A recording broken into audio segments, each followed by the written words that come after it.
Hello dear students, welcome back to the class. मैं हूं अंबिका सिंह, आप सभी की अपनी अकाउंटेंसी एजुकेटर। आप सभी का स्वागत करती हूँ आपके अपने favourite channel, favourite official channel magnet brains पर, जो आपको प्रोवाइड कराता है 100% free as well as quality education. जी हाँ, बिल्कुल आप सब जानते हैं कि इंडिया का number 1 free online learning platform सिर्फ और सिर्फ मैग्नेट ब्रेन्स है, जो आपको एब्सोल्युटली फ्री ऑफ कॉस्ट में हाई क्वालिटी कंटेंट प्रोवाइड कराता है, फ्री में वो भी, राइट। कोई कॉस्ट नहीं, कोई आपको यहाँ पे फीस नहीं देनी है, कोई सब्सक्रिप्शन नहीं पे करना है, सब कुछ आप लोगों के लिए फ्री ऑफ कॉस्ट में अवेलेबल है। यदि मैं बात करूँ सीबीएसई बोर्ड्स की, तो भाई आपको सीबीएसई बोर्ड के अलावा भी अदर स्टेट बोर्ड के कोर्सेज हम प्रोवाइड कराते हैं, जैसे कि Delhi, Bihar, UP, MP and Rajasthan board. बिल्कुल, जो सीबीएसई बोर्ड के स्टूडेंट्स हैं उनको हम इंग्लिश मीडियम कोर्सेज प्रोवाइड कराते हैं, starting from class KG to class 12th। और इवन यहाँ पर हम आपको हिंदी मीडियम के कोर्सेज भी प्रोवाइड करते हैं, जिसके लिए हमारा एक सेपरेट हिंदी मीडियम चैनल है। वहां पर आपको कोर्सेज मिल जाएंगे from class 6 to class 12th, right. बस आपको करना क्या है, चैनल से जुड़े रहना है। तो यदि मैं बात करूं चैनल की, तो भाई फटाफट से जल्दी से क्या करें, चैनल को सब्सक्राइब कर लें। जिन्होंने अभी तक नहीं किया है, फटाफट से जल्दी से चैनल को सब्सक्राइब करना है और आज के सेशन को लाइक शेयर करना है। जितना ज्यादा से ज्यादा हो अपने दोस्तों को भी शेयर कर दो और आप जल्दी से सेशन को लाइक करेंगे, राइट। तो आई होप सभी ने लाइक शेयर सब्सक्राइब कर दिया होगा, क्योंकि आप सब जानते हैं भाई कि हमारा ही एक इंडिया का ऐसा चैनल है जो आपको full and complete organise course provide करता है और काफी सारे प्रैक्टिस क्वेश्चंस भी हम आपको सॉल्व कराते हैं।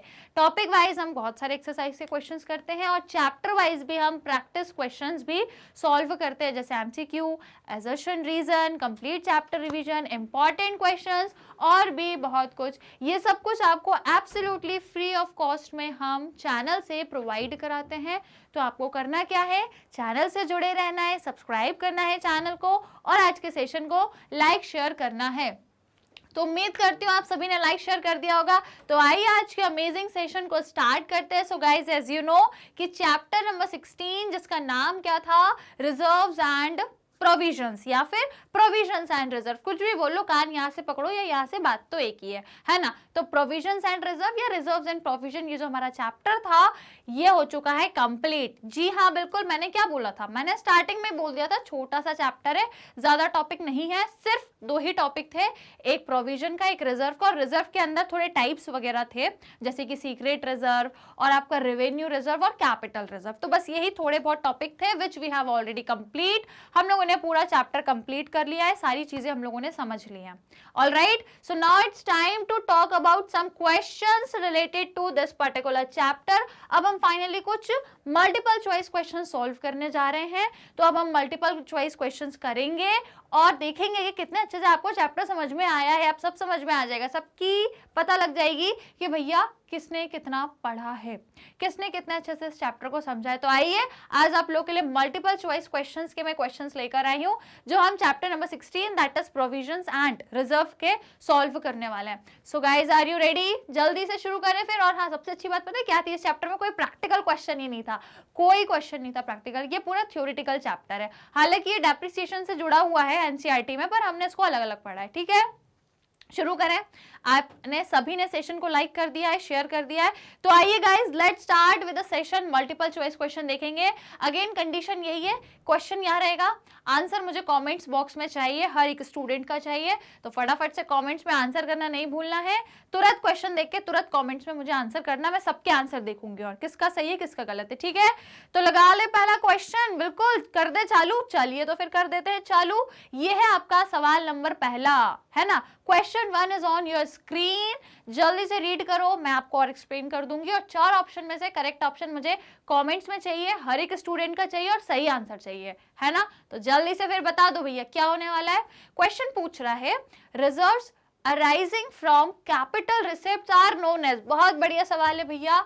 कैपिटल रिसिप्ट मतलब जो पैसा आपका कभी कभी आता है, नॉन बिजनेस एक्टिविटी से आता है ना, या नॉन ऑपरेटिंग एक्टिविटी से आता है, जैसे कि किसी बिल्डिंग को बेचना, किसी फिक्स्ड एसेट को बेचना, कोई मशीन बेच दी, तो ये रोज का काम नहीं है बिजनेस का। बिजनेस का रोज का काम, जैसे कि मान लो ये मेरी कंपनी है, पेन बनाती है, आपको पता ही है।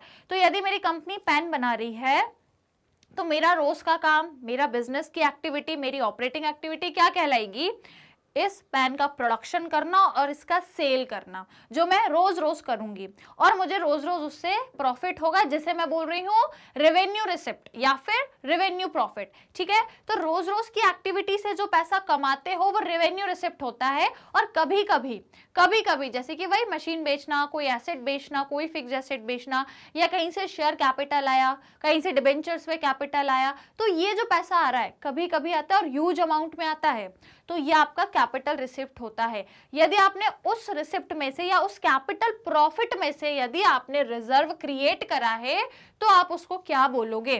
कैपिटल रिजर्व बोलोगे, रेवेन्यू फंड बोलोगे, रेवेन्यू रिजर्व बोलोगे, या कुछ भी नहीं बोलोगे? भाई कुछ भी क्यों यार, कुछ तो बोलेंगे यार, कुछ ना कुछ तो बोलना ही पड़ेगा ना यार, ऐसा थोड़ी होता है ना। तो देखो अब इसको समझने की कोशिश करो कि रिजर्व फंड क्या होता है। तो भैया रिजर्व फंड वो होता है जब आप बिजनेस के ही रिजर्व को बिजनेस में यदि यूज नहीं करके कहीं आउटसाइड जगह पर उसको इन्वेस्ट कर रहे हो, so that particular reserve is your reserve fund. समझ आया? एक क्वेश्चन में 3 कॉन्सेप्ट है क्लियर करने के लिए, तो अगेन एक क्वेश्चन में हम 3 चीजों पे डिस्कस करेंगे, तो आपका यहाँ पे एक छोटा सा रिवीजन भी हो जाएगा, क्वेश्चन के क्वेश्चन सॉल्व हो जाएंगे और चीजें भी समझ में आ जाएंगी, है ना। तो देखो भैया, रिजर्व फंड मतलब जो पैसा आपके पास रिजर्व में था, यदि उसको बिजनेस में यूज कर रहे हो तो वो रिजर्व है, अपने ही बिजनेस में यूज कर रहे हो। परंतु यदि आप बाहर कहीं आउटसाइड, कहाँ पे? आउटसाइड, यदि बिजनेस के बाहर यदि आप इसको कहीं पर इन्वेस्ट कर रहे हो, तो फिर भैया ये जो रिजर्व है वो रिजर्व फंड कहलाता है। रेवेन्यू रिजर्व क्या होता है? वो रिजर्व जो आपने अपनी रोज की एक्टिविटी से जो पैसा कमाया था, जिसको हम क्या बोलते हैं? रेवेन्यू, क्या बोलते हैं? रेवेन्यू रिसिप्ट बोलते हैं। ठीक है, या फिर देखो मैं लिखती हूं क्या, रेवेन्यू रिसिप्ट, है ना, रेवेन्यू रिसिप्ट या फिर रेवेन्यू प्रॉफिट, ये दो वो आप बोल सकते हो। तो जो पैसा मैंने इनसे कमाया है, अपना रोज का जो पैसा है, जो मतलब रोज का इन द सेंस कि मेरी मेन बिजनेस एक्टिविटी, मेरा मेन ऑपरेटिंग एक्टिविटी से, जैसे कि पेन बनाना और उसको सेल करना, इसको बेच के जो पैसा आएगा वो रेवेन्यू रिसिप्ट कहलाएगा या वो रेवेन्यू प्रॉफिट कहलाएगा। तो यदि इस पर्टिकुलर अमाउंट से यदि मैं रिजर्व बना रही हूं तो वो रेवेन्यू रिजर्व है मेरा। आपसे पूछा है कि जो कैपिटल आपको मिली है बिजनेस में, एक तरीके से ऐसा पैसा जो कैपिटल के तरीके से आया है, ह्यूज अमाउंट आया है ना। अब देखो पेन बना करके थोड़ा बहुत मेरे को हर महीने थोड़ा थोड़ा प्रॉफिट हो रहा है, 10-20 हजार का प्रॉफिट होता है। लेकिन कई बार मैं कोई बिल्डिंग बेच रही हूँ, वो भैया मेरी मान लो कितने की बिकी है, 60 लाख की बिकी है, मान लो 50 लाख की बिकी है। ठीक है, कितने की? 50 लाख की मेरी एक बिल्डिंग बिकी है। रोज रोज होता है क्या ऐसा? कभी कभार 5-6 साल 10 साल में हम बिल्डिंग को सेल करते हैं, खरीदते हैं, तो ये जो पैसा आ रहा है वो मेरा कभी कभी आता है, ह्यूज अमाउंट में आता है, और ये मेरा कैपिटल क्या एक तरीके से पार्ट होता है, जिसे हम कैपिटल रिसिप्ट कहते हैं। तो इस पर्टिकुलर कैपिटल प्रॉफिट में से यदि आप कोई रिजर्व बना रहे हो, सो डेफिनेटली क्या होगा? आंसर सबने लॉक कर दिया अपना, क्या होगा?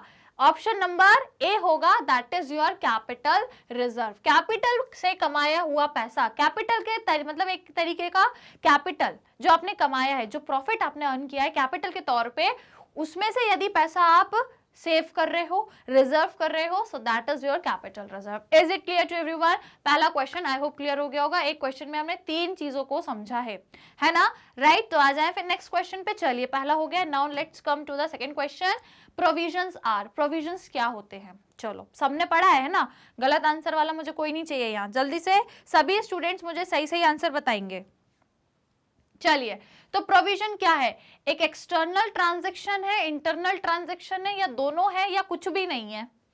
एक्सटर्नल और इंटरनल ट्रांजैक्शन समझते हो? एक्सटर्नल मतलब ऐसा ट्रांजैक्शन जो बाहर किसी से हो रहा है, बिजनेस के बाहर किसी से वो ट्रांजैक्शन हो रहा है, और इंटरनल मतलब वो बिजनेस के अंदर ही वो ट्रांजैक्शन हो रहा है ना। तो प्रोविजन क्या है? What is provision? बताओ, बाहर का कोई ट्रांजैक्शन है या अपने बिजनेस का ही कोई ट्रांजैक्शन है?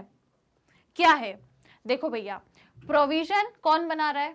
आप बना रहे हो, है ना। आप बिजनेस के हो, आप प्रोविजन बना रहे हो। किसके लिए बना रहे हो? आप अपने एक्सपेंसेस के लिए बना रहे हो, आप अपने लॉस के लिए बना रहे हो, और आप अपनी लायबिलिटी को के लिए बना रहे हो। क्या किसी बाहर के एक्सपेंस के लिए, मतलब किसी बाहर वाले के खर्चे के लिए बना रहे हो? किसी दूसरे की लायबिलिटी के लिए बना रहे हो क्या? किसी दूसरे के लॉस के लिए बना रहे हो क्या? नहीं ना। लॉस, लाइबिलिटी और एक्सपेंस ये आप ही के हैं, जिसके लिए आपने ही प्रोविजन बनाया है, तो डेफिनेटली यार ये आप ही का वो ट्रांजैक्शन हुआ ना। प्रोविजन क्या मैं अपने पड़ोसी के लिए बनाऊंगी? क्या मैं अपने दूसरे, अगर से कंपनी के पॉइंट ऑफ व्यू से देखूं तो यदि मैं टैक्स के लिए प्रोविजन बना रही हूं तो वो प्रोविजन मैं बना रही हूं, मेरे टैक्स के पेमेंट करने के लिए मैं बना रही हूं, तो ये मेरा ही है ना, इसमें दूसरी पार्टी तो बाहर की इंक्लूड ही नहीं हो रही है ना। टैक्स का प्रोविजन जो बना रही हूँ वो एक तो मैं ही बना रही हूँ, पहली बात है ना, ये जो प्रोविजन है ये मैंने बनाया है।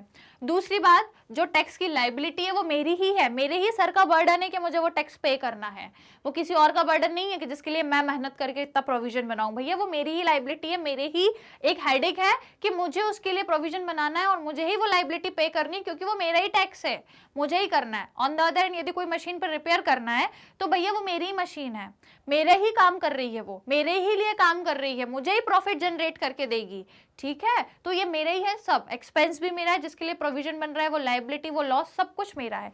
तो कहीं ना कहीं जो मैं बना रही हूँ प्रोविजन वो भी मैं बना रही हूँ, जिन चीजों के लिए बना रही हूँ, जो खर्चे, एक्सपेंस और जो लाइबिलिटी, लॉस के लिए बना रही हूँ वो भी मेरे ही है। तो जब सब मेरा है तो इट मीन्स ये एक इंटरनल ट्रांजेक्शन है, बाहर के थोड़ी ना है ना। प्रोविजन मैं बाहर वालों के लिए बना रही हूँ ना, वो एक्सपेंस, लॉस और लाइबिलिटी बाहर वालों के लिए कि मैं अपनी दूसरी मेरे कॉम्पिटिटर, मान लो मैं एक पेन बनाती हूँ, कोई और भी कॉम्पिटिटर होगा मेरा जो पेन बनाता होगा, तो क्या मैं उसके लिए बनाऊंगी प्रोविजन फॉर टैक्स कि उसका टैक्स पे हो सके तो मैं प्रोविजन बना लूं? ऐसा तो नहीं है ना भाई, मेरा टैक्स पे हो इसलिए मैं प्रोविजन बनाऊंगी, राइट। सो डियर स्टूडेंट्स, इसका जो करेक्ट ऑप्शन है वो है ऑप्शन नंबर बी, कि प्रोविजन बनाना आपका एक इंटरनल ट्रांजेक्शन है, एक्सटर्नल नहीं है, ठीक है। कंफ्यूज तो नहीं हो रहे हो, समझ में आया बढ़िया से? चलो तो फिर बढ़िया है, आ जाओ फिर थर्ड वाले क्वेश्चन पर। अब प्रोविजन इज, अगेन प्रोविजन से रिलेटेड कुछ पूछा है। प्रोविजन क्या है? An appropriation of profit, charge against profit, capital expense या फिर नन ऑफ दीज। अच्छे से आंसर करो, बहुत इंपॉर्टेंट क्वेश्चन है। आई होप आप लोग इसका तो मुझे सही आंसर ही दोगे, इसका गलत आंसर नहीं आना चाहिए। एक प्रोविजन क्या है तो देखो, एन अप्रोप्रिएशन ऑफ प्रॉफिट का क्या मतलब होता है कि यदि प्रॉफिट होगा तो ही बनेगा, प्रॉफिट नहीं होगा तो नहीं बनेगा। यदि ऐसा है तो क्या हम टैक्स तभी देते हैं जब हमें प्रॉफिट होता है? क्या लॉस होता है तो क्या इनकम टैक्स वाले आपको माफ कर देंगे, बोलेंगे चलो ठीक है इस साल टैक्स मत दो? वो नहीं छोड़ेंगे, उनको मतलब नहीं है आपको प्रॉफिट है लॉस है, उनको कोई लेना देना नहीं है, उनको टाइम टू टाइम टैक्स चाहिए, मतलब चाहिए आपको, चाहे प्रॉफिट हो चाहे लॉस हो, टैक्स आपको पे करना है। तो जब प्रॉफिट है चाहे लॉस है, टैक्स पे करना ही है, तो जो प्रोविजन है वो भी चाहे प्रॉफिट हो चाहे लॉस हो बनाना ही पड़ेगा, ठीक है। जैसे प्रोविजन फॉर टैक्स यदि बना रही हूँ तो जब टैक्स देना कंपलसरी है, वेदर यू हैव प्रॉफिट और लॉस, देन प्रोविजन बनाना भी कंपलसरी है, भले प्रॉफिट हो चाहे लॉस हो, ठीक है। तो एप्रोप्रिएशन ऑफ प्रॉफिट का मतलब होता है यदि प्रॉफिट होगा तो बनेगा, लेकिन नहीं, प्रोविजन तो चाहे लॉस भी हो तो भी बनाना ही पड़ेगा। कैपिटल एक्सपेंस नहीं है, ये कोई खर्चा नहीं है, ये कैपिटल एक्सपेंस नहीं है आपका, ठीक है, तो ये भी नहीं होगा। Then your correct answer is charge against profit, जो ये कहता है कि चाहे प्रॉफिट हो चाहे लॉस हो प्रोविजन तो बनेगा, और जिस चीज के लिए बन रहा है वो भी होगी, चाहे प्रॉफिट हो चाहे लॉस हो, है ना। टैक्स देना है, डेप्रिसिएशन चार्ज करनी है, मशीन का रिपेयर कराना ही है, वरना अगले साल क्या चलाएंगे, इसलिए मशीन हर साल रिपेयर करानी पड़ रही है ना, तो वो तो डेफिनेटली करनी है, तो उसका प्रोविजन भी बनाना कंपलसरी है, राइट। तो इसका करेक्ट आंसर क्या है? चार्ज अगेंस्ट प्रॉफिट है, चाहे प्रॉफिट हो चाहे लॉस हो, प्रोविजन आपको बनाना रहेगा। और दूसरी बात क्या है कि आप अपनी इनकम में से बनाओगे, जैसे कि फॉर एग्जांपल ये आपकी इनकम है, इतना पैसा आपने कमाया है, इसमें से पहले आप प्रोविजन को माइनस करोगे, जिसकी वजह से अब कमाए हुए पैसे में से प्रोविजन वो माइनस हो गया। जैसे कि मैंने कहा मैंने 10,000 की इनकम कमाई है, मैंने बोला मैंने 10,000 में से 5,000 का मैंने प्रोविजन बना दिया, कितने का? 5,000 का, जिससे क्या हुआ, मेरा नेट प्रॉफिट कम हो गया, 5,000 मेरा नेट प्रॉफिट बचा, राइट। तो ये क्या निकलेगा, इनकम में से यदि प्रोविजन माइनस करोगे उसके बाद आपका नेट प्रॉफिट निकल के आएगा, क्लियर है? उसके बाद आपका नेट प्रॉफिट निकलेगा। देखा जाए तो इनकम 10,000 थी, देखने में लग रहा था 10,000 का प्रॉफिट है, पर उसमें से प्रोविजन हट गया तो प्रॉफिट बस 5,000 ही बचा, कम हो गया, राइट। तो आपका प्रॉफिट रिड्यूस हो जाता है प्रोविजन के लगने से, राइट। तो नेट प्रॉफिट बाद में पता लगता है, पहले प्रोविजन माइनस हो जाता है इनकम में से, राइट। तो ये आपका चार्ज अगेंस्ट प्रॉफिट है। प्रॉफिट हो नहीं हो हमें नहीं पता, कितना है कितना नहीं हमें नहीं पता, वो तो इनकम में से माइनस होगा, मतलब होगा। क्लियर, समझ में आया, राइट। तो ये हो गया आपका B option correct. Now let's move to the fourth question. ये है फोर्थ क्वेश्चन, अगेन आपको फटाफट रीड करके कमेंट्स में मुझे हर एक स्टूडेंट का आंसर चाहिए। चलो जल्दी से बताओ फटाफट, क्विकली। देखो क्या कह रहा है question, if the amount of any known liability can not be determined with क्या लिखा है, सब्सटेंशियल, है ना, सब्सटेंशियल एक्यूरेसी, इट इज, बताओ क्या है फिर। ये चार ऑप्शन दिए हैं, जल्दी से मुझे आंसर बताओ, फटाफट से इसका आंसर बताइए क्या होगा। देखो चार ऑप्शन है, ए बी सी डी। पहला है लाइबिलिटी, प्रोविजन, रिजर्व या फिर नन ऑफ दिस। देखो क्वेश्चन समझो पहले, ऑप्शन तो बाद में देखेंगे। क्वेश्चन है कि if the amount of any known liability can not be determined with substantial accuracy, तो वो क्या है। यदि एक ऐसी लाइबिलिटी है जो आपको पता है कि ये तो होनी है, नोन है, नोन मतलब आप जानते हो कि ये लाइबिलिटी होगी, है ना। एक दो लाइबिलिटी होती है, एक अननोन और एक नोन। अननोन मतलब जिसको आपको नहीं पता कि ये होगी कि नहीं होगी, पर नोन लाइबिलिटी मतलब आपको पता है कि ये होगी, है ना। अननोन का आपको वो नहीं है, आपको श्योर नहीं है कि ये अननोन लाइबिलिटी ये होगी कि नहीं होगी।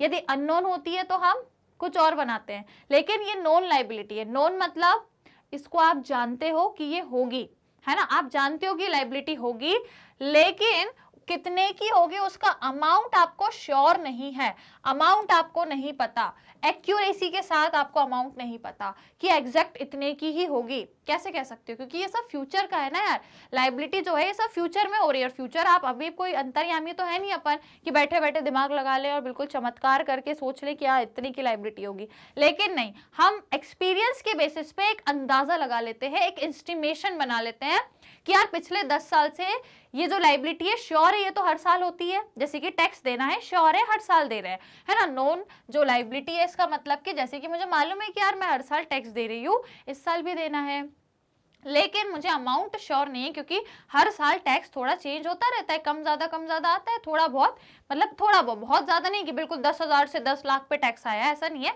10,000 यदि आपका टैक्स आता है तो वो 10 के आसपास ही आएगा, कभी 9, 9,500, कभी 11,000, 11,500, कभी 10,500, ऐसा टैक्स आता है आपका। ठीक है, तो आपको एक्सपीरियंस है कि यार मेरा टैक्स 10,000 के रेंज में ही आता है, तो उतना आप प्रोविजन उतना आप सेव करके रख लोगे, है ना। तो वही आपसे पूछा है कि कहाँ पे आप सेव करके रखोगे। यदि एक नॉन लाइबिलिटी है, आपको मालूम है कि ये होने वाली है, पर उसका अमाउंट श्योर नहीं है, तो क्या आप उसको लाइबिलिटी बोल रहे हो, प्रोविजन बोल रहे हो, रिजर्व बोल रहे हो, या कुछ भी नहीं बोल रहे हो। भैया ये तो होगा नहीं, कुछ ना कुछ तो बोलेंगे, है ना। और हमको पता है, अभी मैंने बोल भी दिया वो वर्ड जो है, वो शब्द जो है वो निकला भी है मेरे मुंह से, मैंने बोला भी है उसको थोड़ा सा, पर बोलते बोलते मैं रुक गई, क्योंकि वही तो आंसर है। तो आप सबको पता है, यदि एक ऐसी लाइबिलिटी जो आपको पता है डेफिनेटली होगी, पर अमाउंट के लिए श्योर नहीं हो, देन आप प्रोविजन बनाते हो। लाइबिलिटी तो होगी नहीं। अब रिजर्व किसके लिए बनाते हो, कि जब आपको लाइबिलिटी का होना नहीं होना ही श्योर नहीं है। यहाँ तो आपको लाइबिलिटी श्योर है कि होगी, पर रिजर्व जब बन रहा है जब आपको लाइबिलिटी अननोन है, पता ही नहीं है होगी कि नहीं भी हो, और फिर कितने की होगी वो तो फिर हम अंदाजा लगा भी नहीं सकते, क्योंकि लाइबिलिटी का होना नहीं होना ही श्योर नहीं है। क्लियर, समझ में आया। जैसे कि मैंने बोला, वर्कमैन कंपनसेशन रिजर्व होता है ना, जिसमें हम वर्कर्स को यदि कोई इंजुरी या कोई एक्सीडेंट हो जाए कंपनी में या फैक्ट्री में काम करते टाइम, तो फिर कंपनी उसे क्या देगी, कंपनसेशन देगी। तो कंपनी अब ये थोड़ी सोच के बैठती कि हर साल दो वर्कर का तो एक्सीडेंट हो गई, वहां तो मेरा खर्चा हो गई, श्योर नहीं है ना, हो भी सकता है एक्सीडेंट, नहीं हो सकता, ये अनसर्टेन है। और अमाउंट कैसे बता दे यार, हो सकता है एक्सीडेंट इतना हो कि 5-1 हजार में काम हो जाए, ये इतना बड़ा हो कि भैया उसका ऑपरेशन हो रहा हो तो 5-10 लाख लग जाए कंपनी के। सो इट डिपेंड्स, ठीक है। तो वहां पे हमको श्योर नहीं है कि वो लाइबिलिटी कब है भी कि नहीं है, और कितने की है वो भी हम अंदाजा नहीं लगा सकते, तो इस कंडीशन में रिजर्व बनता है। पर यदि आपको पता है कि लाइबिलिटी होगी पर अमाउंट नहीं है श्योर, तो आप प्रोविजन क्रिएट करते हो। समझ आया भैया, क्लियर है। चलिए तो आइए फिफ्थ वाले क्वेश्चन पर। This is your fifth question, जल्दी से रीड करके आंसर देंगे मुझे कमेंट बॉक्स में, हर एक स्टूडेंट का आंसर मुझे चाहिए। चलिए तो देखो क्वेश्चन पूछ रहा है, if the amount of any known liability can not be determined with substantial accuracy, it is. अच्छा, ये अभी अपन ने देखा था, ये पिछला ही क्वेश्चन है क्या। इफ द ये अच्छा, ये अच्छा, इसमें कैन नॉट लगा है, ठीक है भैया, ठीक है, इसमें थोड़ा सा डिफरेंस है, वही मैं सोचूं सेम नहीं हो सकता। तो इसमें डिफरेंस क्या है, if the amount of any known liability can be determined with substantial accuracy, तो वो क्या है। पहले क्वेश्चन में हमने देखा था कि अमाउंट ऑफ लाइबिलिटी हमें नहीं श्योर है, पर यहाँ पे लिखा है अमाउंट ऑफ लाइबिलिटी श्योर है, तो आप उसको क्या बोलोगे। यहाँ पे आपको अमाउंट ऑफ लाइबिलिटी श्योर है, देखो इसमें कैन नॉट नहीं लगा है ना, पिछले वाला जो सवाल था उसमें कैन नॉट लगा था कि यदि लाइबिलिटी का अमाउंट आपको श्योर नहीं है, कैन नॉट लगा था, पर यहाँ पे नॉट नहीं है, सिर्फ कैन लगा है, ठीक है। इसका मतलब आपकी वो नॉन लाइबिलिटी आपको पता है कि वो लाइबिलिटी है, वो लाइबिलिटी है ना, और उसके होने का जो अमाउंट है, उसके होने का जो अमाउंट है वो आपको पता है एक्यूरेसी के साथ, तो फिर आप उसको क्या बोलोगे। चलो अब इसका आंसर दो मुझे बढ़िया तरीके से, कमेंट्स में मुझे इसका आंसर बताओ, क्या बोलोगे इस कंडीशन में, मतलब इस तरीके की लाइबिलिटी को क्या बोल सकते हैं। लाइबिलिटी है, प्रोविजन है, रिजर्व है, या फिर नन ऑफ दीज, इसमें से कुछ भी नहीं है। तो देखो यदि आपको पता है वो लाइबिलिटी कौन सी है, नॉन लाइबिलिटी, मतलब आपको मालूम है, और इवन आपको अमाउंट भी पता है कि वो कितने की है, एग्जैक्ट पता है, एक्यूरेसी है, एक्यूरेसी मतलब एग्जैक्ट आपको अमाउंट भी पता है। तो देखो प्रोविजन तो होगा नहीं, क्योंकि प्रोविजन में हमें लाइबिलिटी तो पता है लेकिन अमाउंट एक्यूरेसी से पता नहीं होता, तो ये नहीं होगा।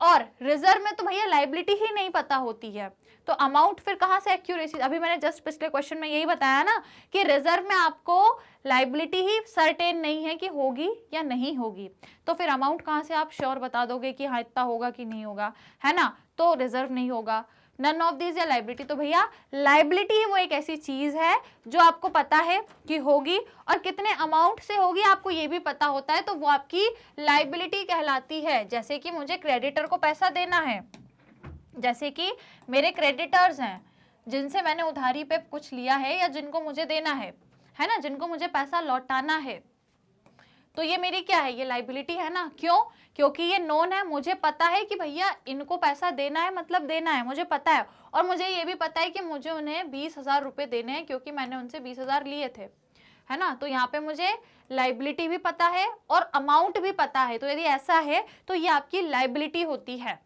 क्लियर, कंफ्यूज तो नहीं हो, समझ में आया। क्वेश्चन काफी सिंपल क्वेश्चन था, राइट। चलिए तो फिफ्थ क्वेश्चन हो गया। अब जल्दी से सबको लाइक शेयर करना है फटाफट से, फिर अपन आगे के क्वेश्चंस देखेंगे। पहले जल्दी से क्या करेंगे, सभी लाइक करेंगे, शेयर करेंगे, फिर हम आगे के सेशन को कंटिन्यू करेंगे। चलो कर दिया सबने लाइक शेयर, तो आगे बढ़ाएं, फिर क्वेश्चन अगला देख लें। चलिए तो क्वेश्चन नेक्स्ट रहेगा आपका क्वेश्चन नंबर 6। चलो इसका करेक्ट आंसर है ऑप्शन नंबर ए, ठीक है। चलो अब आ जाओ 6th वाले पे, ये 6 क्वेश्चन आंसर करेंगे। मुझे फटाक से कमेंट्स बॉक्स में सभी का सही आंसर चाहिए। सिंपल क्वेश्चन है और ये है ना, सिंपल क्वेश्चन है। क्या पूछ रहा है, which reserve is not shown in the balance sheet. भैया बैलेंस शीट में आप क्या, कौन सा रिजर्व है जो आप नहीं दिखाते हो। नॉट पूछा है, ये नॉट ध्यान से पढ़ा करो। कई बार क्या होता है, आप ये पढ़ लोगे कि which reserve is shown in the balance sheet, तो आप लगा दोगे फिर ये सोच के कि कौन सा रिजर्व हम दिखाते हैं, लेकिन आपसे नॉट पूछा है कौन सा नहीं शो करते। तो आपको पता ही है भैया, जो चीज सीक्रेट होगी वो हम नहीं शो करेंगे, राइट। ये तो सिंपल सा क्वेश्चन है कि जो चीज सीक्रेट होती है उसे हम शो नहीं करते हैं, दैट मीन्स सीक्रेट रिजर्व को हम अपनी बैलेंस शीट में शो नहीं करते, है ना। बाकी के रिजर्व हम करते हैं, बाकी के जैसे कि रेवेन्यू रिजर्व है, कैपिटल रिजर्व है, ये सब हम बैलेंस शीट में शो करते हैं। पर जो अपना सीक्रेट रिजर्व होता है इसको हम अपनी बैलेंस शीट में शो नहीं करते हैं, लेकिन कैसे भी मतलब कैसे भी करके हम इसको एडजस्ट करते हैं, पर कहीं पर मेंशन नहीं करते कि ये सीक्रेट रिजर्व है ना, कहीं पे मेंशन नहीं होगा, एडजस्ट हो जाता है। पर क्लियर, समझ आया। तो ऑप्शन नंबर ए आपका करेक्ट हो जाएगा, ठीक है। चलिए अब अपन बढ़ेंगे कहाँ पे, क्वेश्चन नंबर 7। क्वेश्चन 7 पूछ रहा है रिजर्व इज, रिजर्व क्या है। चलिए बताओ रिजर्व क्या है, व्हाट इज रिजर्व। 4 ऑप्शन दिए हैं, part of provision, an appropriation of profit, a charge against profit, या नन ऑफ दीज। बताइए व्हाट इज रिजर्व, रिजर्व क्या है। रिजर्व आपको पता है ना, रिजर्व काय में से बनता है, जैसे मैंने बोला ये आपका प्रॉफिट है, यदि आपको प्रॉफिट हुआ है इतना, तो आप इसमें से चाहो तो इतना क्या कर सकते हो, रिजर्व करके रख सकते हो, इसमें कोई दिक्कत नहीं है ना। तो ये क्या है, देखो अगेन आपसे पूछा है क्या ये प्रोविजन का पार्ट है, तो नहीं भैया, प्रोविजन अलग होता है, रिजर्व अलग होता है। प्रोविजन में से रिजर्व नहीं बनता है बल्कि प्रॉफिट में से रिजर्व बनता है, तो पार्ट ऑफ प्रोविजन तो this is not possible. Clear. फिर है आपका चार्ज अगेंस्ट प्रॉफिट है। चार्ज अगेंस्ट प्रॉफिट का जस्ट अभी मतलब बताया। चार्ज अगेंस्ट प्रॉफिट का मतलब है चाहे प्रॉफिट हो चाहे लॉस हो, रिजर्व तो क्या बनेगा ही नहीं, ऐसा नहीं होता है। मैंने क्या यहाँ पे ये बोला कि प्रॉफिट हो चाहे लॉस हो रिजर्व तो बनेगा नहीं ना, मैंने क्या बोला, यदि प्रॉफिट होता है तो प्रॉफिट का एक हिस्सा हम रिजर्व करके रखते हैं। इसका मतलब ये क्या है, एप्रोप्रिएशन ऑफ प्रॉफिट है। इट मींस यदि प्रॉफिट होगा तो ही रिजर्व बनेगा। किसी साल यदि आपको लॉस हो जाता है तो इस कंडीशन में फिर काय का रिजर्व, भैया जब प्रॉफिट ही नहीं है तो कहाँ से हम पैसा बचाएंगे। जब पैसा मिलेगा, जब प्रॉफिट होगा तभी तो हम उसको सेव करेंगे, तभी तो उसको रिजर्व करेंगे। अब जब लॉस हो गया, कुछ कमाई ही नहीं है, तो फिर कहाँ से रिजर्व बना ले। समझ आया, क्लियर है सभी को बढ़िया तरीके से, राइट। तो रिजर्व क्या है आपका, एन एप्रोप्रिएशन ऑफ प्रॉफिट है, मतलब यदि प्रॉफिट होगा तो ही बनेगा और यदि लॉस होता है तो नहीं बनता है। और चार्ज अगेंस्ट प्रॉफिट का मतलब होता है चाहे प्रॉफिट हो चाहे लॉस हो बनाना पड़ेगा। तो ये रिजर्व के केस में नहीं होता है, ये होता है आपका प्रोविजन के केस में। प्रोविजन में होता है कि चाहे प्रॉफिट हो चाहे लॉस हो वो तो बनानी है। क्लियर, सिंपल क्वेश्चन है। तो रिजर्व क्या है, एन एप्रोप्रिएशन ऑफ प्रॉफिट। ये सब कुछ जब मैंने आपको पढ़ाया था ना डिटेल में, तभी मैंने कह दिया था कि ये इंपॉर्टेंट टर्म्स हैं, ये वाली, एक ये और एक ये दोनों बहुत इंपॉर्टेंट टर्म्स हैं। मैंने आपको बहुत डिटेल में भी पढ़ाई थी, तो यदि आपने क्लासेस देखी है डेली तो आपको ये चीज क्लियर हो गई होगी, राइट। तो फिर आगे बढ़ा ले सेशन को आगे, नेक्स्ट क्वेश्चन पर आ जाए। चलो, तो अब ये हो गया 7। नाउ ये रहा आपका, चलो इसका करेक्ट आंसर है आपका ऑप्शन नंबर बी। चलो अब आ जाओ क्वेश्चन नंबर 8 पे। क्वेश्चन 8 फटाफट से मुझे आप इसका कमेंट्स में आंसर करेंगे, जल्दी से फटाफट रीड कर लो बढ़िया से। कमेंट्स में मुझे सभी का आंसर चाहिए और वो भी बिल्कुल सही।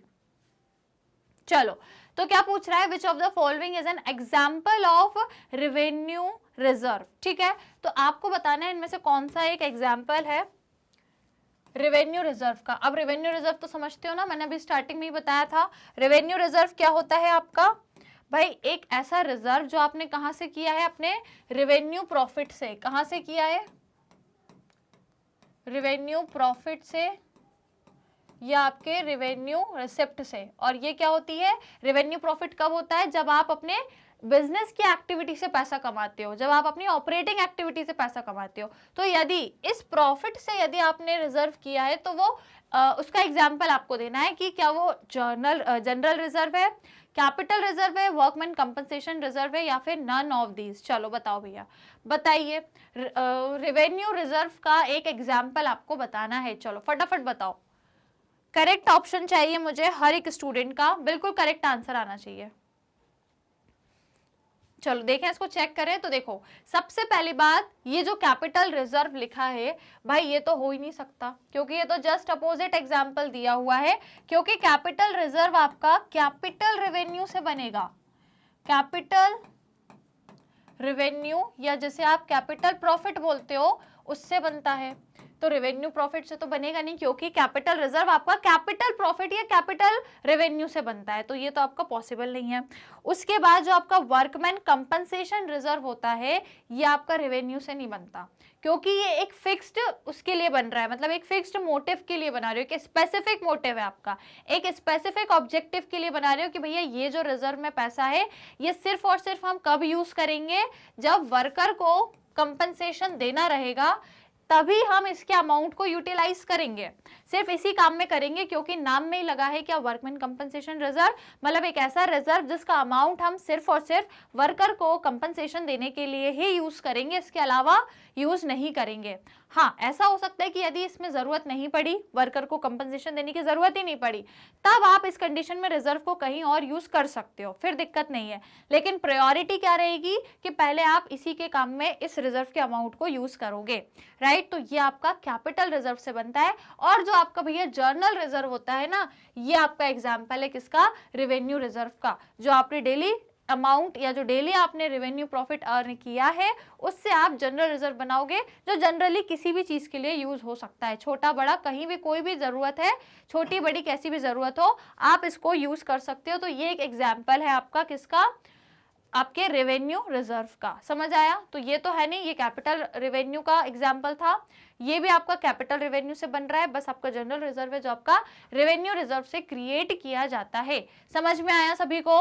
8th क्वेश्चन समझ में आया? इसका ऑप्शन नंबर ए आपका करेक्ट है। अगले क्वेश्चन पर आ जाए आप। ठीक है, ये हो गया आपका कंप्लीट। अब आ जाइए फटाफट से क्वेश्चन नंबर 9 पे। चलो इसको रीड करके आंसर बताओ। बताइए, पहले तो रीड कर लो बढ़िया से, है ना, बढ़िया से रीड करो। अभी मेरे ख्याल से मैंने इसको पिछले ही क्वेश्चन में बता भी दिया आई थिंक आपको, है ना, तो अब गलत तो करना नहीं है आपको, है ना। अब आपको सही आंसर मुझे बताना है। तो देखो पहले लिखा क्या है, क्वेश्चन अपन समझ लेते हैं। क्वेश्चन आपसे पूछ रहा है which of the following is an example of specific reserve. Specific reserve का एग्जाम्पल क्या होता है? स्पेसिफिक समझते हो? स्पेसिफिक मतलब जो एक आपने रिजर्व करा है, अमाउंट जो आपने रिजर्व करा है, वो एक आपने स्पेसिफिक उद्देश्य से ही किया है कि उस अमाउंट को आप सिर्फ उसी के लिए ही यूज करोगे, सिर्फ और सिर्फ उस अमाउंट का जो यूटिलाइजेशन होगा वो उसी पर्पस के लिए होगा, राइट। तो इसको हम क्या बोलते हैं? हमारा स्पेसिफिक रिजर्व बोलते हैं। तो वही आपसे पूछा है कि स्पेसिफिक रिजर्व का एग्जाम्पल दो, है ना, मतलब जिसको हम सिर्फ उसी काम के लिए, जैसे मैंने बोला कि यदि ये रिजर्व मैंने बनाया है एक पर्टिकुलर मोटिव के लिए, तो इसका यूज मैं सिर्फ और सिर्फ उसी के लिए ही करूंगी। हाँ, उसमें यदि यूज नहीं हुआ तो फिर कहीं और कर सकती हूँ, पर प्रायोरिटी उसी को ही देना है। तो भैया वही आपको कुछ दिया हुआ है, यहाँ पे एग्जाम्पल बताना है। So workman compensation reserve, debenture redemption reserve, या डिविडेंड इक्वलाइजेशन रिजर्व, या फिर ऑल ऑफ दीज, सारे ही। बताइए जल्दी से बताओ, 4 ऑप्शन है, कौन सा करेक्ट होगा? तो देखें, इनको डिस्कस करें। तो देखो, एक जो आपका होता है ना, 2 टाइप के रिजर्व होते हैं। एक स्पेसिफिक रिजर्व होता है जो स्पेसिफिकली एक पर्टिकुलर पर्पस के लिए बनाया जाता है। दूसरा होता है स्टूडेंट्स आपका जनरल रिजर्व, है ना। दूसरा क्या होता है? जनरल रिजर्व, जो नाम से ही आपको ये दर्शा रहा है कि ये जो है ना किसी भी काम में ले सकते हैं। जनरल है, जनरल मतलब किसी के लिए भी यूज कर सकते हो, कोई इसका स्पेसिफिक पर्पस नहीं है इसको बनाने का, किसी भी पर्पस के लिए आप इसको यूज कर सकते हो, राइट। तो किसी भी पर्पस के लिए यदि हम ऐसे रिजर्व को बना रहे हैं जिसको हम किसी भी मतलब कहीं भी जरूरत आएगी तो यूज कर लेंगे, तो वो जनरल रिजर्व है। तो इसके नाम में कुछ नहीं लगा, सिर्फ जनरल लगा है, इसका मतलब कहीं भी। लेकिन अब आप इन सबको देखो, ये सभी रिजर्व जो है आपके, इनके आगे जो लिखा है इनका पर्पस ही लिखा है, एक स्पेसिफिक पर्पस लिखा है इनके नाम के आगे। अब ये रिजर्व के आगे सिर्फ जनरल लिखा था, मतलब ये कहीं भी यूज हो रहा है। पर इस रिजर्व, ये सभी रिजर्व के आगे एक स्पेसिफिक पर्पस लिखा है, जैसे कि वर्कमैन कंपनसेशन रिजर्व। तो मतलब एक ऐसा रिजर्व जिसको मैं सबसे पहले वर्कमैन को यदि कंपनसेशन देना है तो ही यूज करूंगी, इसीलिए यही मोटिव से मैंने ये बनाया है, इसी पर्पस से स्पेसिफिकली मैंने इसको बनाया है।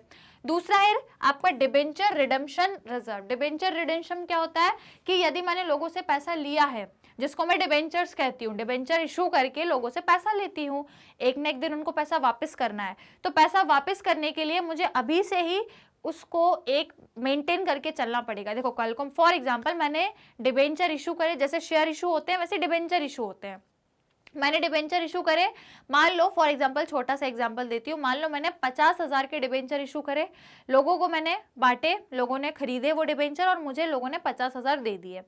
अब भाई दे तो दिए हैं, मैं इनको यूज करके बिजनेस में लगा के प्रॉफिट कमाऊंगी, लेकिन लोगों को एक दिन बाद वो 50,000 मुझे वापस देना पड़ेगा। तो देना पड़ेगा, 50,000 देना पड़ेगा। इसके लिए कंपलसरी क्या होता है कि थोड़ा सा तो आप बैलेंस रखो। फॉर एग्जांपल मैंने अपने पास फिर भी 10,000 रखा बैलेंस, कल को मुझे 50 देना है, एकदम से देना पड़ेगा, तो एटलीस्ट आज मैं उसमें से 10,000 तो रखूं बैलेंस। तो वो मैं इस रिजर्व में रख रही हूँ, जो स्पेसिफिकली मैंने क्यों रख के रखा है, डिबेंचर के रिडेम्पशन के लिए। डिबेंचर का रिडेम्पशन मतलब जो डिबेंचर्स इशू करके मैंने पैसा लिया था लोगों से, अब उसको वापस करना है, रिटर्न करना है, वो पैसा मुझे वापस करना है। फॉर एग्जांपल मैंने यदि 50,000 लोगों से लिया था डिबेंचर इशू करके, तो अब मैं इसको रिटर्न करूंगी थोड़े टाइम बाद, जिसको हम बोलते हैं क्या, डिबेंचर को रिटर्न करना या डिबेंचर्स का रिडेम्पशन करना, राइट। तो इसके लिए क्योंकि मुझे मालूम है फ्यूचर में मुझे 50,000 देना ही है, कैसे भी करके मुझे पे तो करना ही है, तो भैया फ्यूचर में देना है तो क्या आप तभी देखोगे कि जब होगा, जबकि जब से देखेंगे।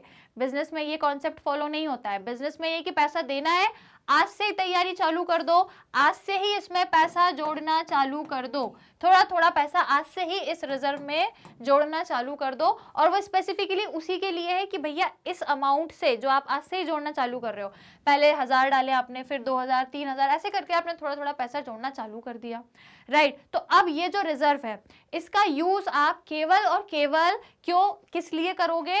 डिबेंचर्स का रिडेम्पशन करने के लिए या डिबेंचर होल्डर्स को रिटर्न करने के लिए ही यूज करोगे, अदर पर्पस के लिए मैं यूज नहीं करूंगी। क्लियर? तो ये उसका एक स्पेसिफिक पर्पस हो गया कि यार ये मतलब ये जो रिजर्व है डिबेंचर रिडेम्पशन रिजर्व, ये यदि मैंने बनाया है तो मैंने सिर्फ और सिर्फ इसलिए बनाया है ताकि मैं मेरे डिबेंचर होल्डर्स को जो मुझे 50,000 देने हैं वो मैं दे सकूं। तो मैंने ये नहीं सोचा यार मैंने मतलब ऐसा नहीं है कि 2 साल बाद देना है तो जबकि जब देखेंगे, 2 साल बाद देना है, आज से ही पैसा जोड़ना चालू करो, आज से ही उसका रिजर्व बना लो और आज से ही उस रिजर्व में आपने 10,000 रखे हैं रिजर्व करके कि एटलीस्ट हमारे पास 10 और है, 40 और करने हैं, हम कर लेंगे। क्लियर? तो ये हो गया आपका स्पेसिफिक मोटिव। अब जैसे तीसरा भी है dividend equalisation reserve. Dividend equalisation मतलब अगेन जो शेयर होते हैं आपके, जैसे आप डिबेंचर इशू करते हो वैसे शेयर इशू करते हो, तो शेयर इशू करने वालों को, अब देखो डिफरेंस यही होता है, हालांकि ये सब आपको 12th क्लास में पढ़ना है, पर यहाँ दिया है कि जो डिबेंचर्स होते हैं इनको हम पैसा तो रिटर्न करते हैं और इनको हम हर साल या हर महीने या हर 6 महीने में इंटरेस्ट भी देते हैं। ऑन द अदर हैंड जो आप शेयर इशू करते हो, शेयर इशू करने वालों को आप क्या देते हो? डिविडेंड देते हो। डिविडेंड मतलब प्रॉफिट का एक पार्ट, प्रॉफिट का एक छोटा सा हिस्सा, जिसने जितना हमको दिया होगा पैसा उसको हम उतना प्रॉफिट देंगे, है ना। जिसने जितना दिया है हमको कैपिटल में कंट्रीब्यूट, जिसने जितना करा उसको इतना प्रॉफिट देंगे। तो बेसिकली इनको डिविडेंड देने के लिए हमने एक डिविडेंड इक्वलाइजेशन रिजर्व बनाया है, जिसमें हम शेयर होल्डर्स को, जिन्होंने शेयर हमारे खरीदे हैं उनको हम शेयर होल्डर कहते हैं, सो दैट हम अपने शेयर होल्डर को क्या दे सके? डिविडेंड दे सके, प्रॉफिट का एक हिस्सा दे सके, इसलिए हमने रिजर्व बनाया है। तो कहीं ना कहीं ये तीनों ही रिजर्व एक स्पेसिफिक मोटिव से बनाए हैं।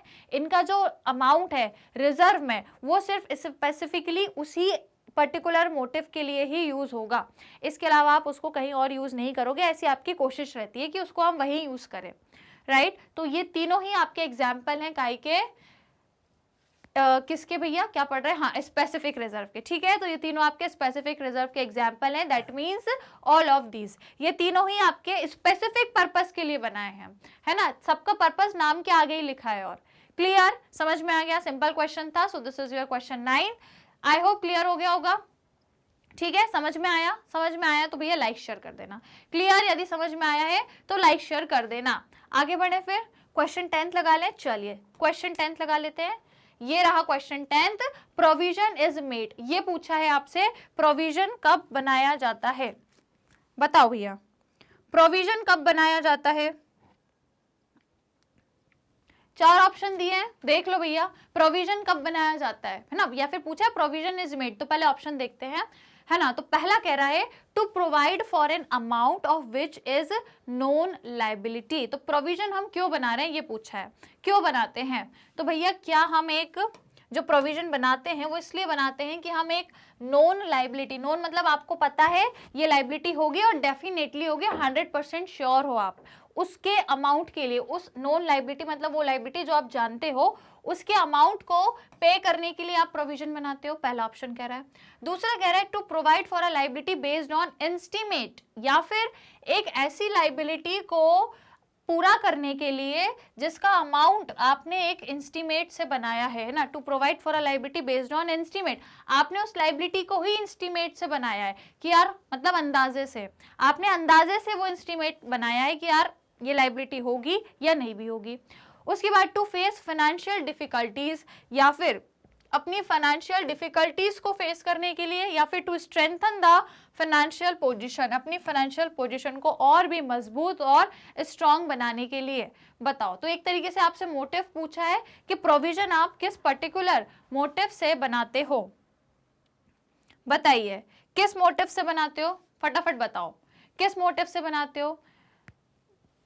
क्या आप एक जो लाइबिलिटी आपको पता है उसके अमाउंट को पे करने के लिए बनाते हो, या फिर एक ऐसी लाइबिलिटी जिसके अमाउंट को पे करना कितना है वो आपने एक अंदाजा बनाया है, एक एस्टिमेट बनाया है, ठीक है। ये जो लिखा है ना कि एक estimate to provide for a liability based on estimate, एक ऐसी लाइबिलिटी जिसको आपको पे तो करना है पर एग्जैक्ट अमाउंट नहीं पता, तो वो आपने एस्टिमेट के भरोसे एक अंदाजे से आपने बना दिया और सोचा कि ये लाइबिलिटी पे करेंगे। फाइनेंशियल डिफिकल्टीज को या स्ट्रेंथन द फाइनेंशियल पोजीशन, बताओ फटाफट आंसर करो। तो देखो भैया, पहली बात ये फाइनेंशियल पोजीशन को स्ट्रेंथन करना या फिर अपनी फाइनेंशियल डिफिकल्टी को फेस करना, कहीं ना कहीं ये रिजर्व के लिए, मतलब ये रिजर्व का ऑब्जेक्टिव है। रिजर्व हम बनाते हैं इस मोटिव से, है ना, तो मतलब ये उतना इफेक्टिव आंसर नहीं है। देखो 4 में से आपको लगेगा कि यार चारों सही हैं, कई बार होता है एग्जाम में और हर बार ऐसे ही सवाल आते हैं जहां पे आपको ऑप्शन लगेगा कि यार चारों ही तो सही है, चारों ही सही कह रहे हैं, पर चारों सही नहीं होते। एक उसमें से आपको परफेक्ट छांटना पड़ता है ना, परफेक्ट होना चाहिए एक जिसमें सारी चीजें आ रही हो। तो देखो जो हम प्रोविजन बना रहे हैं फाइनेंशियल डिफिकल्टी को फेस करने के लिए, तो हम रिजर्व बनाते हैं, है ना, तो ये होगा नहीं। स्ट्रेंथन करने के लिए फाइनेंशियल पोजीशन नहीं, ये भी, इसके लिए भी रिजर्व बनाते हैं। अब 2 ऑप्शन बचे हैं आपके। पहला कह रहा है to provide an amount of which is known liability, आपको पता है वो लाइबिलिटी होगी, ठीक है, पर आपको अमाउंट थोड़ी ना पता है। आप तो यहाँ कह रहे हो कि अमाउंट आपको यहाँ पे लिखा है क्या, एस्टिमेट। भैया याद रखना प्रोविजन में हमेशा जो अमाउंट होता है वो एस्टिमेटेड अमाउंट होता है, एक अंदाजे से होता है, परफेक्ट अमाउंट नहीं होता, वो एक एक्यूरेट अमाउंट या एक एग्जैक्ट अमाउंट नहीं होता है। तो यहाँ पे लिखा है भले कि वो लाइबिलिटी नोन है पर वो अमाउंट नोन नहीं होता है, ठीक है, अमाउंट आपको श्योर नहीं है कि इतना ही होगा। फिर दूसरा ऑप्शन कह रहा है to provide for liability based on estimate, ये बिल्कुल सही कह रहा है भैया कि एक लाइबिलिटी को पे करना, कितने अमाउंट पे करना है वो आपने एस्टिमेट बनाया है, एक अंदाजा लगाया है बेस्ड ऑन योर प्रीवियस और योर पास्ट एक्सपीरियंस, है ना। तो इसका जो सेकेंड ऑप्शन है वो ज्यादा परफेक्ट है। ये दोनों तो रिजर्व के हो गए, ये होगा नहीं क्योंकि इसमें अमाउंट आपको एग्जैक्ट थोड़ी पता है, इसलिए सेकंड आपका सही है कि हम ऐसी लाइबिलिटी को पे करने के लिए रिजर्व या प्रोविजन बनाते हैं, एक ऐसी लाइबिलिटी को पे करने के लिए जिसका अमाउंट आपको एक्यूरेट नहीं पता, एग्जैक्ट नहीं पता, पर उसका जो अमाउंट है वो आपने एस्टिमेट के द्वारा अंदाजे से बनाया है, एक एस्टिमेशन बनाया है। क्लियर? तो ऑप्शन नंबर इसका कौन सा सही होगा? ऑप्शन नंबर बी करेक्ट हो जाएगा। समझ में आया कि नहीं आया बताओ? क्लियर हुआ? कॉन्सेप्ट समझ में आया है ना? आप इन दोनों में कंफ्यूज हो रहे होगे, मुझे पता है, ये दोनों में आपको जरूर कंफ्यूजन हुई होगी। तो भैया ये अननोन लाइबिलिटी ये सही लिखा था यहाँ पे, क्योंकि हमें प्रोविजन में लाइबिलिटी पता होती है पर अमाउंट नहीं पता होता है, इसलिए लाइबिलिटी पता है पर अमाउंट एस्टिमेटेड है, अमाउंट एक एस्टिमेशन के बेस्ड पर बना है। Clear? That is why B जो ऑप्शन है वो ज्यादा परफेक्ट है ना। हमें परफेक्ट ऑप्शन उठाना है भैया, चारों तो हम क्वेश्चन में जब एग्जाम में क्वेश्चन आएगा तो हम 2 ऑप्शन तो टिक कर नहीं सकते या चारों तो टिक नहीं कर सकते, हमें एक ही टिक करना है, एक ही सही रहता है, राइट। तो इसका जो करेक्ट ऑप्शन है वो है आपका परफेक्ट, मतलब जो ज्यादा परफेक्ट है वो बी ऑप्शन है। क्लियर? समझ में आ गए क्वेश्चंस बढ़िया से, राइट। चलिए तो आज ये जो क्वेश्चंस थे इनसे हमें क्या हुआ, देखो पहले तो क्वेश्चन सॉल्व हो गए, पहली बात। दूसरी बात, हर एक क्वेश्चन में जो चारों ऑप्शंस थे उन चारों के हमने कॉन्सेप्ट को अच्छे से डिस्कस किया। मतलब होता ही है एमसीक्यू का, यही फायदा है कि एमसीक्यू के ऑप्शन में 4 होते हैं, 4 ऑप्शन, तो आप उन चारों को ही डिटेल में अच्छे से डिस्कस करो, डिटेल में सभी को पढ़ो, क्योंकि क्या पता अगली बार कौन से ऑप्शन से क्वेश्चन बन जाए, है ना। तो आज हमने वही किया, चीजों को समझा, कॉन्सेप्ट भी समझे, एक बार रिवाइज भी हो गया हमारा, क्वेश्चन के क्वेश्चन सॉल्व हो गए, कॉन्सेप्ट भी समझ लिए और एक एक क्वेश्चन में हमने 2-2 3-3 कॉन्सेप्ट समझ लिए। क्लियर? तो ये पूरा चैप्टर आपका प्रोविजन एंड रिजर्व से रिलेटेड था। आज इसके हम लोगों ने एमसीक्यू कर ली है। आई होप, मुझे जरूर बताना कॉमेंट्स में किसके भैया 10 में से 10 सही हुए हैं, ठीक है, कमेंट्स में जरूर बताना 10 आउट ऑफ 10 किसके सही हुए हैं, राइट। और यदि नहीं भी हुए तो कोई दिक्कत नहीं है, कॉन्सेप्ट तो समझ आ गया ना, बस वही मेन है, क्योंकि अभी तो हम सिर्फ प्रैक्टिस कर रहे हैं, तो यहाँ आपको ज्यादा कॉन्सेप्ट पे फोकस करना है, राइट। चलिए तो यदि सेशन पसंद आया है लाइक शेयर कर देना, जिसके भी 10 में से 10 है भाई मुझे जरूर कॉमेंट्स में बताएं, राइट। तो चलिए इसी के साथ सेशन को एंड करें फटाफट से। तो भाई क्या करना है, आज के सेशन को लाइक शेयर करना है और चैनल को सब्सक्राइब करना है। तो आप सभी जानते हैं कि मैग्नेट ब्रेन्स एक ऐसा प्लेटफॉर्म है जो आपको high quality education absolutely free of cost में प्रोवाइड कराता है। यहाँ पर हम आपको सीबीएसई बोर्ड के अलावा अदर स्टेट बोर्ड के कोर्सेज भी प्रोवाइड कराते हैं, जैसे कि Delhi, Bihar, UP, MP and Rajasthan board. Even students, हम आपको वैदिक मैथ्स क्रैश कोर्स और स्पोकन इंग्लिश के कोर्सेज भी एब्सोल्युटली फ्री ऑफ कॉस्ट में प्रोवाइड कराते हैं। कोर्सेज आपको भाई हमारे यूट्यूब चैनल पर मिल जाएंगे। हर एक सब्जेक्ट की काफ़ी अच्छी आपको प्लेलिस्ट बनी हुई मिलेगी, जहाँ पे आपको सब्जेक्ट के सारे चैप्टर्स, चैप्टर के अंदर के सारे टॉपिक के सारे एक्सरसाइज के क्वेश्चन और काफ़ी सारे प्रैक्टिस क्वेश्चन, सब कुछ प्लेलिस्ट में है, सब्जेक्ट वाइज है। जाकर बस आपको चेक करना है और चैनल को सब्सक्राइब करना है। इसके अलावा आप हमारा मोबाइल ऐप डाउनलोड कर सकते हो या फिर हमारी वेबसाइट पर भी सर्च करोगे तो कंप्लीट कोर्स अवेलेबल है एब्सोल्युटली फ्री ऑफ कॉस्ट में। और यदि आपको ई बुक्स और ई नोट्स अवेल करना है तो बिल्कुल कर सकते हो अपनी लर्निंग को इम्प्रूव करने के लिए। उसका लिंक आपको नीचे डिस्क्रिप्शन बॉक्स में दिया हुआ है, आपको बस जाकर चेक करना है। एंड यदि आप other social media platform use करते हो जैसे YouTube, Facebook, Instagram, Twitter, WhatsApp, तो यहाँ पे भी आप हमसे कनेक्ट होकर अपनी लर्निंग को और भी बेहतर और इंटरेस्टिंग बना सकते हो। ऑलराइट गाइस, तो आज के क्वेश्चंस यदि पसंद आए हैं तो लाइक शेयर जरूर करेंगे, चैनल को सब्सक्राइब करेंगे। मिलेंगे हम लोग नेक्स्ट सेशन में। Till that take care and keep learning.